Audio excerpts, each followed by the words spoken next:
Hello and welcome. You're watching Big Picture with me, Vishal Dahiya, and today we're going to talk about India's economic reforms journey and the challenges and opportunities in the road ahead vis-a-vis these reforms. Now, in fact, India has completed 30 years of liberalization regime. Now, multi-pronged reforms agenda was launched in India in 1991, and this agenda redefined the role of state as facilitator and neutral regulator.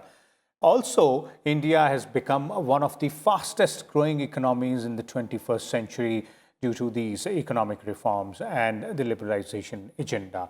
Now, this reforms agenda still continues to be in focus to revive the economic growth, and specifically when we are facing the pandemic situation, which obviously has a lot of bearing on not only India's economic growth story, but the global economic growth as well. So we'll today try and understand how this journey has been of the economic reforms, the liberalization, and where do we stand today? What more needs to be done? Do we need to tweak, bring in some policy tweaks here to ensure that we achieve those tangible targets of a $5 trillion economy? And for more on this, we're joined by two distinguished experts. Let me first introduce them to you, beginning with, we have Mr. A.K. Bhattacharya, Editorial Director of Business Standard. We also have with us Mr. Abhinav Prakash, Assistant Professor of Economics at University of Delhi. Welcome, both of you gentlemen. And let me begin with you, Mr. Bhattacharya, since you have seen it all throughout your career in terms of how this journey began in 1991 and, tweaks along the way, changes along the way, and the results it brought in terms of, giving a push to India's economic growth story. So if you could give us a sort of a summary of the journey so far, the 3-decade journey and its highlights in terms of the economic reforms and the liberalization agenda. Thank you, Mr. Dahiya, for having me on the show. To summarize the story of 30 years, as you said, in 3-4 minutes, is a difficult task, but let me attempt it. If you look at what has happened in the last 30 years, since 1991, sorry, there are 5 broad areas where dramatic changes have come about. The first area is the fiscal policy, which includes the taxation initiatives of successive governments, not just the Narasimha Rao government in the 1991 to 1996, but followed by the Deve Gowda and Gujarat governments, then by the Vajpayee government, then again the Vajpayee government for another 5-7 years, then Manmohan Singh government 10 years, and now you have the Narendra Modi government. Now, that is one area where the fiscal consolidation program has by and large stayed intact, and people may quarrel about what should be the actual extent of fiscal deficit, but every government since that day in 1991, when the fiscal deficit has crossed 8% of GDP, is now by and large under control, and all attempts are made to keep it closer to 3 to 4%. There is even actually a Fiscal Responsibility and Budget Management Act, which did not happen in 1991-92, but it happened in year 2004. But I think fiscal consolidation and fiscal deficit containment has become an important hallmark of the reform story. That's number one. Okay. Number two is the trade policy. And the trade policy, what we have seen is that what used to be a 3-volume document in 1991 has now become a few pages of trade policy where tariffs were reduced. But of late, we are seeing tariffs being raised again, raising fears of protectionism. But for the bulk of the 30-year period, we have seen a steady decline in tariffs and trade policy being liberalized, where the government intervention is limited and the trade is by and large free to engage in exports and imports without the controls and restrictions of licenses. Number 3 area was the big area, which was industrial policy.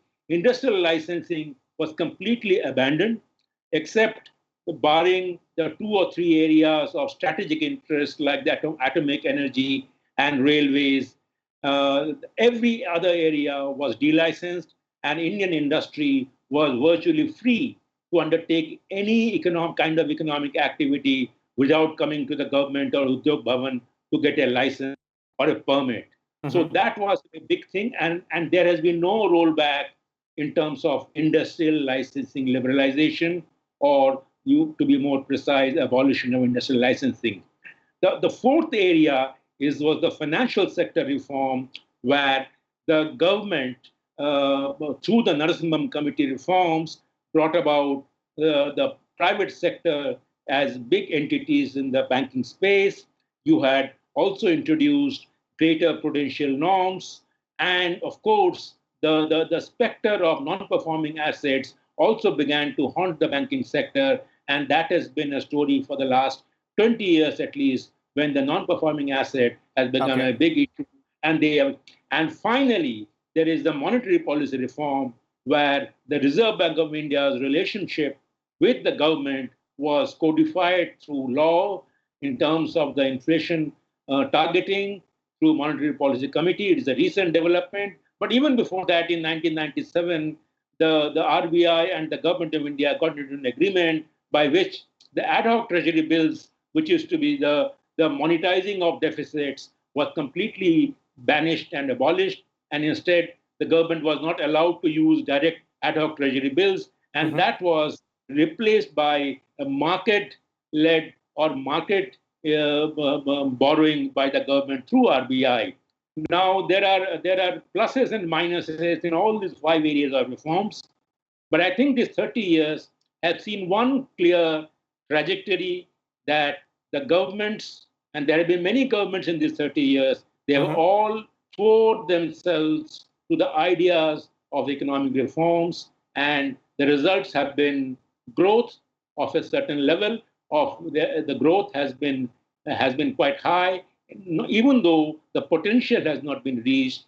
So I think I'll stop there so that can take the discussion forward. Okay, indeed, that is pretty much an apt summary out there, Mr. Bhattacharya. You pointed out 5 main key points here, key highlights. Obviously, fiscal policy, if I have to sum them up, and trade tariff policy. Then we're looking at policy vis-a-vis industries, and obviously the financial sector and the monetary, policy reforms there as well. And one underlying theme, as you're pointing out, Mr. Bhattacharya, is that the successive governments over a period of 3 decades have stuck to the idea of economic reforms, that particular agenda, some more, some less, some tweaks along the way as well. Let me bring in Abhinav here as well. Abhinav, from your point of view, how the journey has been in terms of liberalization, in terms of economic reforms, something India embraced in 1991, and we have been trudging along the way for almost 3 decades now. Yes, indeed. First of all, today is the birth anniversary of P.V. Narasimha Rao, the person who became the Prime Minister of India when India was in a very dire situation. We know that the situation in Punjab and Assam was not stabilized. Kashmir militancy had started. We were almost economically going bankrupt. Our economy was in a very bad condition. The Cold War had ended, and we were on the wrong side of the victors.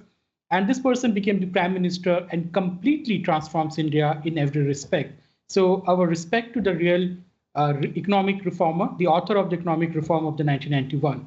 Indeed, India has changed a lot, as Mr. Bhattacharya has pointed out, in the terms of policy. We see there is more opportunities. I remember, we are the people who are the post-reform generation.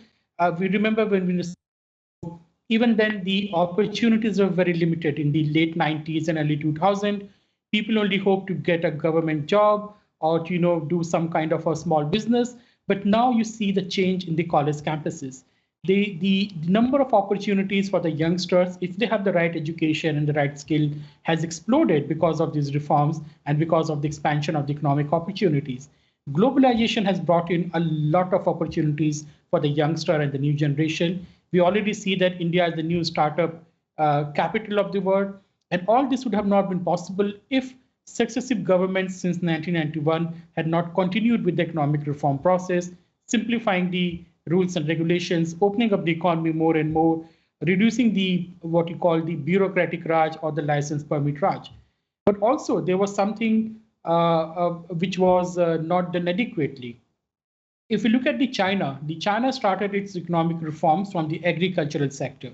And the agricultural reform in China produced mass prosperity at the grassroots level, which provided a legitimacy to the economic reforms in China. And that is why the Chinese government has been able to push through economic reforms in a much more efficient manner than the Indian government. Because in India we did not touch the agricultural sector, we have only done it now with the farm laws. That is why the gains of the economic reforms were not distributed evenly at the let's say the lower strata of the society. And this is why the economic reforms in India are seen as suspect. The moment you talk about expanding the role of market, privatizing, giving more discretion to the private companies, there's this suspicion, there's this fear of the reform, because in the last 30 years, a large section of the population, especially in the agricultural sector, have not seen much of the benefits of the reform. They've benefited, but not enough. So there's a problem of legitimacy in the economic reform story, which needs to be addressed. Second thing which we got wrong was that we thought that economic reforms mean that state has become redundant.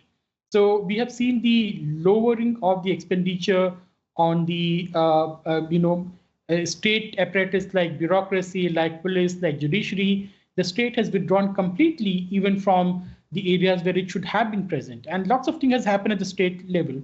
So that has created problem. We are stuck with a weak state, unfinished reform agenda, even though the world has become much more volatile technologically, economically. So I think these are the things which we need to take into account when assessing the entire economic reform story. Okay. Those are quite two interesting aspects there, which you're bringing in, Abhinav, and I'd like to seek Mr. Bhattacharya's response on those two aspects, Mr. Bhattacharya. One, as Abhinav is pointing out, the issue of legitimacy of economic reforms in terms of India, as a whole, embracing the idea of broader economic reforms. One, and two, the way the role of the state changed over the years from, a provider of goods and services to merely being a neutral regulator and facilitator of economic transactions. So in terms of that particular role also, do you see there has been, some areas where a bit more push could have been given? Well, I think I'm glad Mr. Prakash has raised these issues, because these questions are very relevant in any debate on economic reforms in India. There is no doubt that when we saw growth as a result and arising out of the kind of reforms that took place in these years, in these 3 decades, we have also seen a rather unsavory situation of inequalities rising, where a smaller portion of India's population acquiring a larger stake in the total economic wealth in the country. And I think this is a very important, criticism or a critique of the economic reforms program, because the reforms that were initiated and were done in much of the first 3 decades after reforms were actually largely restricted to the economic policy sphere. Unfortunately, India's reforms program need to expand itself to other areas like the social sector reforms or the health sector reforms.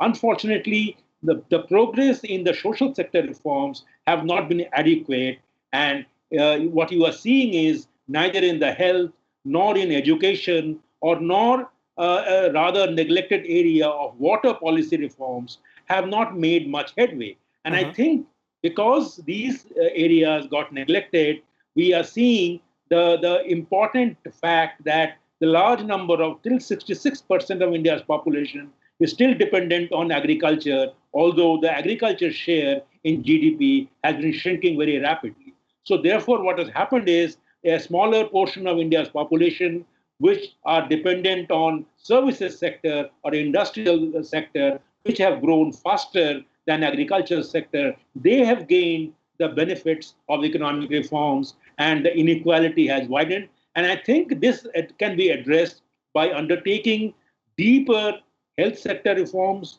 deeper education reforms, and unless and of course the social infrastructure reforms like water and electricity. Now, Okay. I think if we don't take those steps, the fruits of those economic reforms will not be equally distributed among people. Now, the role of the state is also very, very important because economic reforms does not mean that the state withers away. The state will continue to play its primary responsibility of providing the basic goods and services to its people and to the citizens.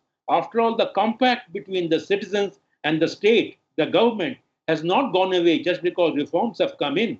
After all, the states will continue to provide those basic facilities like road, the electricity, or food, or the basic relief measures, or let's say in a COVID-like situation, vaccines. So therefore, the role of the state cannot be wished away just because we believe that we have gotten economic reforms. So I think both the points are very important. And while reforms need to be taken to the next stage by including the social sector reforms like health, education, and water, similarly, I do feel that the state cannot withdraw itself. Rather, state will have to be little more vigilant in the manner in which the reforms are being implemented so that the fruits of growth from reforms are more equitably distributed instead of they are being distributed inequitably and regressively.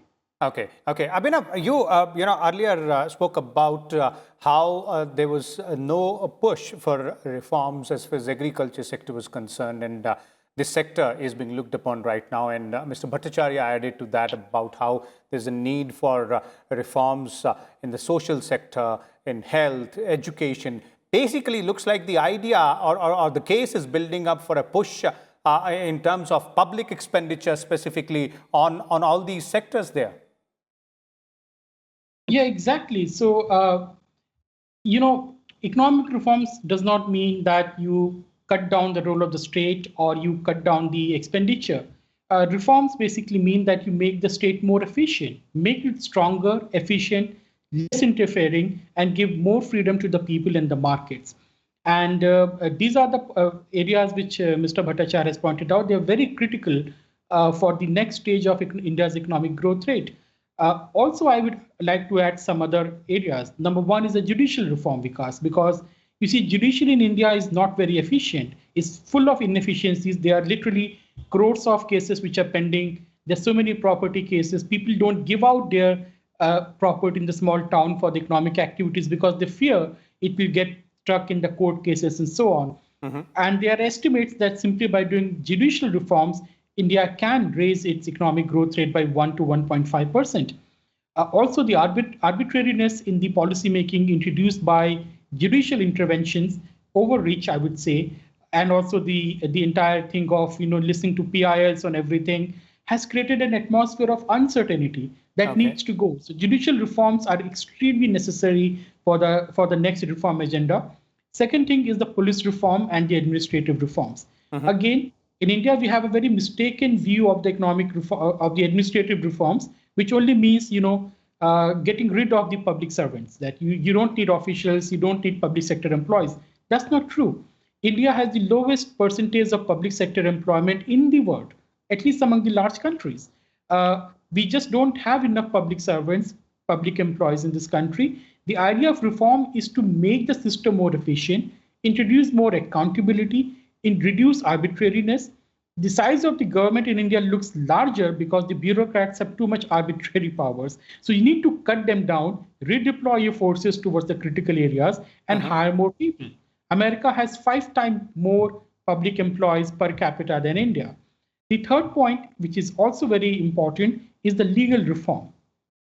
The government has been trying to do many reforms, like you have the GST, you have different courts which are being changed and all.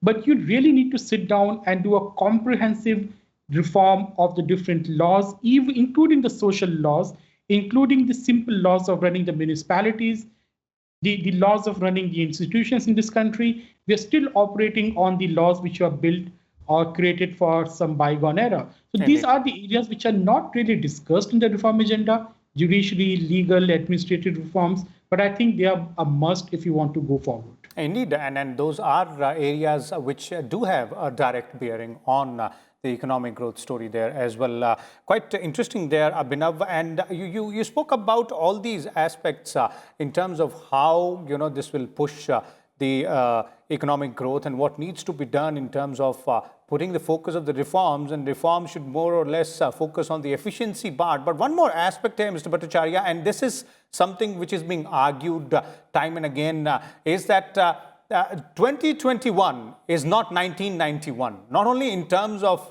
India's situation, but also the global economic situation as well. So what kind of tweaks do we need to bring in from your perspective? Well, I think you are right, Mr. Dahiya, that 2021 is not 1991, and therefore the world is not the same place, nor is the Indian economy in the same condition. The character of the Indian economy is not what it used to be in 1991. In 1991, India's GDP was around $260 billion, and today we are around $3 trillion economy. So therefore, you cannot apply the same yardsticks of reforms or the medicine of reform the same way as you would do it now. So what are the three things that you need to worry about in the current form? In addition to what Mr. Prakash rightly pointed out, I would add that one is that there is an urgent need to involve and let the reforms be done in areas which touches people. Now, what are those areas? Those are the civic areas, the municipal laws, the municipal areas. And I think these are largely not the central role. These are the state level responsibilities. So therefore, reforms, if they have to really make a difference in 2021, they have to go out and impact the people so that the people become their votaries and they embrace reforms and they get the benefit of reforms.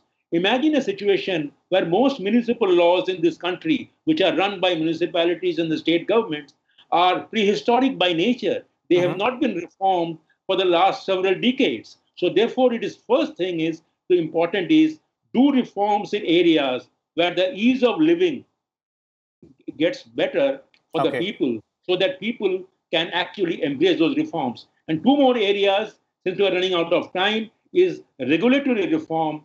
We have created a lot of regulatory bodies, but I don't think those regulatory bodies are manned by experts, and institutional efficacy is not therefore good enough. They have been largely been filled by retired bureaucrats. So therefore, it is important to empower these regulators and fill them with experts with the domain knowledge.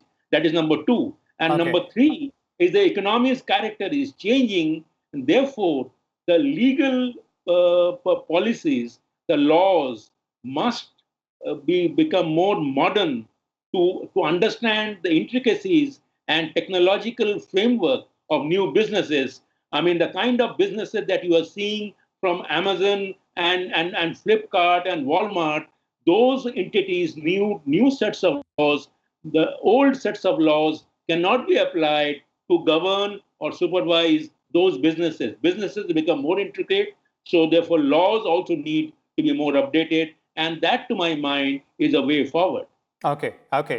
We're running short of time, but let me take a quick concluding comment from Abhinav there as well. Abhinav, 1 minute from your side in terms of the way ahead, as Mr. Bhattacharya is also pointing out, it has to be people-centric. That has to be the underlying theme. Yeah, I fully agree to the points suggested by Mr. We really do need to reform the local government in India, and the reform agenda needs to move from the center to the state capitals, and also from the state capital to the local governance. That is very, very important. All the discussion, criticism, everything revolves around what center is doing, but the real game is at the state level.